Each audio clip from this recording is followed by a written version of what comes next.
I think now is the perfect time to take a look at this dark fantasy action RPG called Tainted Grail, The Fall of Avalon. The game started early access about a year ago and has received quite a few substantial updates since then. A couple weeks ago, the game received its second act as well, which adds approximately another 15 hours of content. It definitely is worth mentioning that the developers are very active and dedicated to constantly improve and expand the game. Now, in case you're not familiar with the franchise, the game is an open world RPG based on the popular board game, and this game drops you into a grim, dark fantasy version of Avalon that plays a couple hundred years after King Arthur's death. You start off as a prisoner in a creepy asylum, but soon you're rescued by a mysterious character. From there, you're thrown into a world that's in a miserable state, thanks to a plague called the Red Death, and a deadly fog called the Wyrdness that bends and deforms everything it touches. It is certainly one of those games that isn't hand-holdy. There's no such thing as spoon-feeding you directions, which is awesome if you love figuring things out on your own, which you should if you're considering buying this. There is a main quest to follow, but also plenty of side quests and mysteries to keep you busy.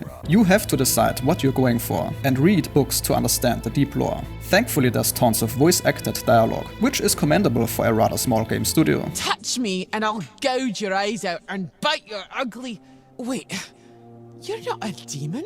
Now, combat is super flexible. There's your typical mix of ranged and melee weapons. What's cool is that as you fight, you also level up the skills related to the weapons you use. So if you just love swinging that sword, you will get better the more you use it. Also, managing your stamina is key in this game, especially when dodging or blocking attacks. On top of that, you get attribute points, which you can use to boost your stats, like strength or agility. And on top of that, there are perks that give you passive boosts, like more damage with headshots or better stamina recovery, so you can really tailor your character to your playstyle. Now, the second act that just came out is filled with a new area and stuff like weapons, spells, armor and trinkets. You can expect around 15 hours from Act 1 and another 10 to 15 hours from Act 2, so there's quite a bit to see here, even if it is early access. There are also lots of new enemies, including quite a few mini-bosses. Exploration was a key element in Act 1 and remains one in Act 2 as well. The game's world is full of cool sights and secrets to discover.